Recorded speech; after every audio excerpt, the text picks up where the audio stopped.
Beautiful souls, welcome to my channel. I am Aradia Arcanum. Welcome to Arcanum's Dark Light.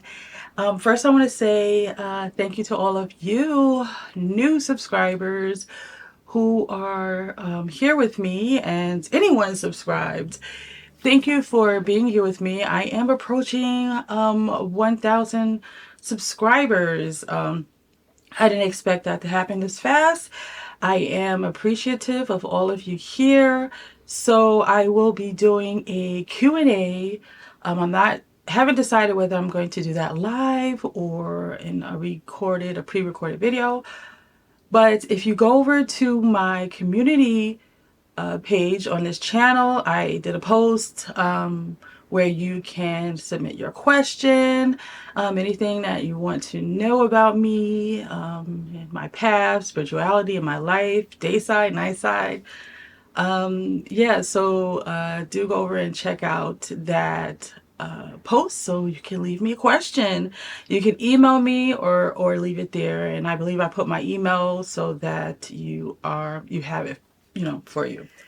So in this video, I am going to share with you my experience with Lilith when I invoked Lilith. And if you haven't seen the video prior to this, and even the one before that, I believe that's where I discussed the sigil that I created. But do go over and check that out after you watch this. But yeah, so my experience, and I have it here because I am a believer of making sure that, I'm not a person that journals. I really don't journal much. However, if it is a dream, if I'm in the astral, if I'm have a message that's channeled, I do try to write that down. So, especially when I'm going to invocation, I want to get all of that out right after when it's fresh, because I will forget. So, in a lot of times, I find when I'm writing these things down, when I look back on it, for some reason, I'm drawn to look back at it, and then I'll see, oh, I understand this now. So a lot of times it's for the future. So I have it written down here, and it's just a few pages, because, when I write and I'm channeling, I'm just like, I'm not caring about how my handwriting looks. So firstly, and this is all in hindsight that I'm looking at this now, I really didn't pay that any mind. Firstly, let me say this first. When I am doing my research to see if I want to work with a demon or whatever it is, I do my research, but I make sure not to do too much. There's a fine line, right? You want to keep that balance. At least I do, because I don't want all of the information that I am reading to influence what it is that I'm seeing or hearing or channeling.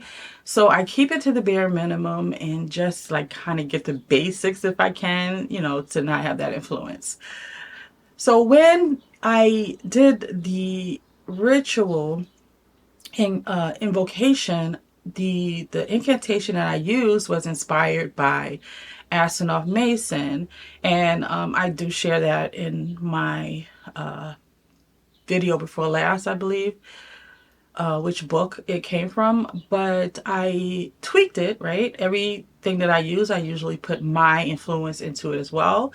So I tweaked it, changed some of the wording, but I'll share why that I think is important. This part is important to remember. So after, I invoked Lilith, I sat there and to see what would present itself, come in, what's going to be channeled. And I saw this woman. She was, and this is the best way I can explain it, she had copper skin, and it was shimmery, so it was very beautiful. But what happened was, her face wouldn't, like, it kept shifting.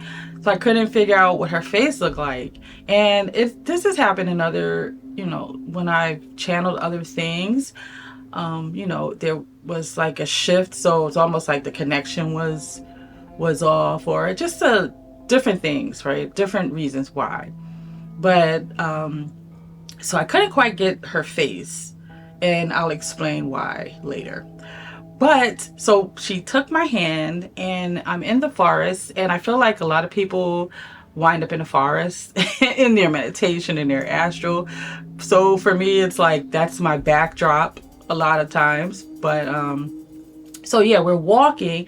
She takes my hand, and we get to this like cliff area, and up in the clouds, I see this. The first thing that came to mind was Golden Palace when I saw it. And it is like, if you saw, you'll find about me that when I explain something, I compare it to a movie to help explain what it is that I'm seeing or hearing. So if you've watched the movie Thor, this is like the Valhalla up in the clouds. So I come to this edge of the forest, but I can't get to it, right? There's no bridge to it, because like in Thor, you have to take call Heimdall to do the bridge, and because there's the bridge between the realms. So I'm like, I say, and I speak this out loud, I guess, because Lilith was like, first I say to myself, like, well, how the heck am I supposed to get there, right? There's no bridge, or there's nothing to get there.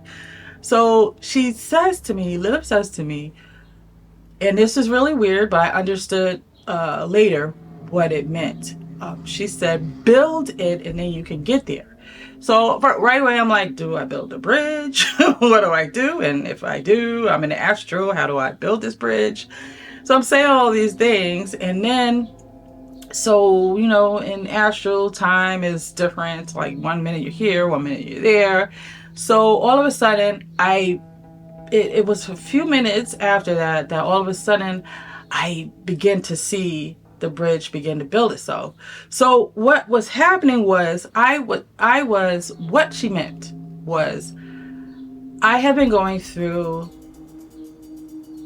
a little dry spell of what it is I should be doing. It's a shift. I'm going through a shift, and have been for some time now, for the last couple of years, with certain things that happen. So I'm coming to a place where I now need to shift the way that I'm doing things.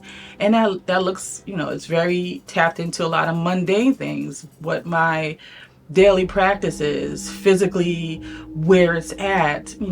I have a lot of altars throughout my home, but the main one, like having, I had to rework all of that, but that's a whole video without getting into all of that. That was generally what Lilith was saying to me, because it was like I needed to like tap back in, sit with the energy, and continue to tap in. So build it up, and once I tap in, then I could see the rest of what was going on in the astral. So I had reached that point, and then the bridge began to connect to the Golden Palace. So we begin to walk. Lilith in front of me. We begin to walk, and still the whole time I'm not able to. The face kept shifting. So we get across the bridge. So I'm all excited because, right, this is the Golden Palace. It's beautiful outside of, the walls, and it's very tall. So I'm expecting to see all of this glory inside. And when I get inside, it is the opening to a cave. So I get inside, which is cool. It's cool. And then we go down, and it's like I'm in the underworld again. I'm always like in the underworldly places. So I get there, and what happened was I'm going through this like corridor in the cave, and I'm going to compare another movie. If you have seen The Queen of the Damned, if you haven't, go watch it. And if you haven't, spoiler alert, so mute this part or skip through it. So I'm walking through, and this opening, like when Lestat discovers this hiding place in the castle underground, in the basement somewhere, he discovers Akasha and her king. I forget what his name is, but it was very much like that scene. It was all of a sudden it opens up into it was like this pyramid in the inside of a pyramid. So it looked like what is that, arabesque, like the ground, and then so in the Queen of the Dam, it's like this walkway and the black waters.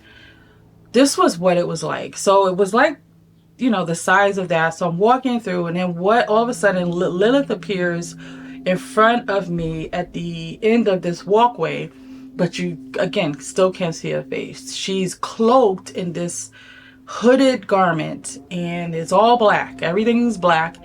It has like some gold trimming down the front, but she's standing there waiting for me. So I begin to walk toward her. And what happened was, all of a sudden, the room began to grow bigger and more of her appeared. The same image began to multiply from as far, it was like a domino effect, but not falling down, but just like it just all of a sudden, like it went all the way, like it opened up as far as I could see. So I just saw all of Liliths, a bunch of Liliths, hundreds of Liliths in that room. So then I had awakened, like I came out of it, the astral dissipated, and what I had recalled, and this took some time, it wasn't the same day. Oh wait, no, I'm missing one of the most important things. When I began to see all of the faces, I heard a voice say, I heard Lilith say, the many faces of me. So right away, no, well, not right away. Firstly, I understood, okay, there's many faces. This is all her faces, I'm guessing. So then I came out and, I wrote everything down. And let me make sure that is, I have everything that I saw here in case I forgot. So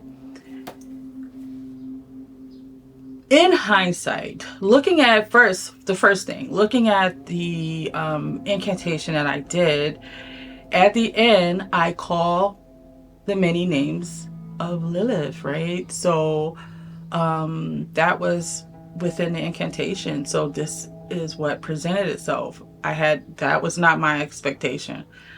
So, I went into it with no expectation. And then also, like I was saying, I don't go into doing extensive research because I get the basics, right? I don't want that influence. So I've never heard, and it didn't happen because, once something's on your radar, then you begin to see it more and hear more. I have never heard the many faces of a being, right?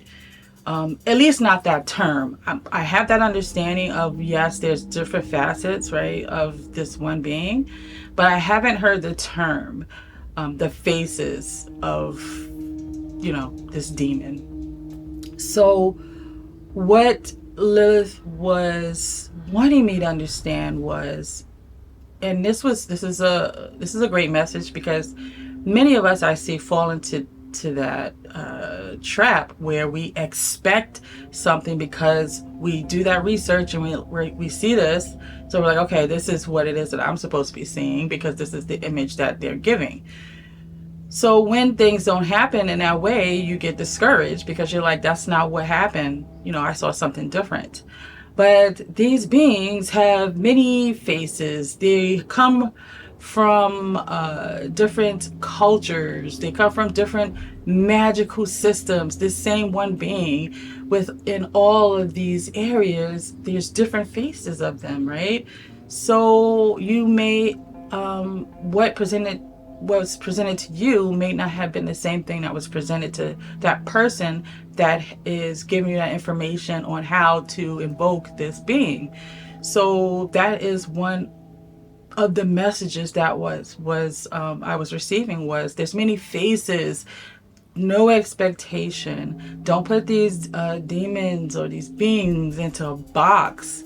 Allow them to present themselves the way that is necessary for you. So that is the message that I received, and I will share more as I continue working with Lilith. The more I build this relationship, I still have my candle that I created in that video, because as I mentioned, that I'm going to put it out when I am finished.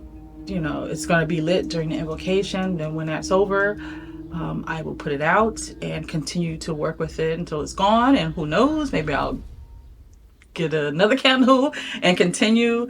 But I will share with you some of these experiences as this initial candle burns. So it is no specific day. It's just I'm going with my intuition. Oh, this is a good night to light the candle at this specific time, you know, so forth. So I'll light it and sit in meditation and see what it is that I channel, what I'm feeling. And the other thing is, after I did this, after I invoked Lilith, she and as I said, I've been going through like this kind of like a dry spell, or not this shift. I'm shifting. So I am a Taurus rising. So you know what? I don't like, I like to know what it is, my routine is, and stick to that. And within that routine, then I'll shift up a few things, but the foundation is there. I haven't really had this foundation for the last couple of years with things that have happened in my life. So I am now coming to a place where this is necessary for me, and I need to shift and understand how to do that. So a lot of times we have to be put in a situation where we are thrusted into what it is that we're supposed to be doing, because one, either we don't want to move and we're used to the familiar things, or two, we just don't know how to take the next step. So after doing this invocation, all of a sudden, it was, you know, a few days after, and as a matter of fact, it was during the full moon that we just had at the time that I'm filming this, full moon in Sagittarius. So this fiery full moon, I had planned to do a little candle magic and burning of things. But what happened was, during the day, it was like all of a sudden my crown chakra opened and directions and information was dropped in. And it's like I had this energy drink that I drank, because that's what it felt like. All of a sudden things opened, and I was like, oh, that's how I'm gonna do this. This is what I should do. I need to move this. So I began to physically shift things around, move furniture in a way that it is beginning to feel like, now I see how I'm going to move forward. The freedom in being me, the freedom in how I practice, even within your home. You know, this is your foundation, your place where your roots are to what it is to your magic. So that's been a little off for me, because I didn't have my groundings. So it just, like, the formula of how to make this happen just dropped. And the attachment to that with this invocation is, you know, the elements of Lilith that stand for freedom. And so I was bound in that area, and all of a sudden, and it was so funny because my husband wasn't home, and when he got home, he looked at me, he was like, you know, why are you so happy? I didn't even realize it. Like, I was like glowing, because it was like a weight had lifted off of me. I was free out of the cage. Like, I got this. Now I got how I'm going to flow, how I'm going to do this. I see it. I see the vision. So that is a part of what has happened since that invocation. And I will, like I said, be sharing with you my experiences, some of them while this candle is still going or in use. But if you have any questions, let me know. And also, don't forget to go over to that post and leave your question or email me. Either one is fine. I have the email there, I believe. So yeah, go over to the community tab, and that post is there for a Q&A. And yeah, that's it. So if you have any questions about this video, leave it in the comments.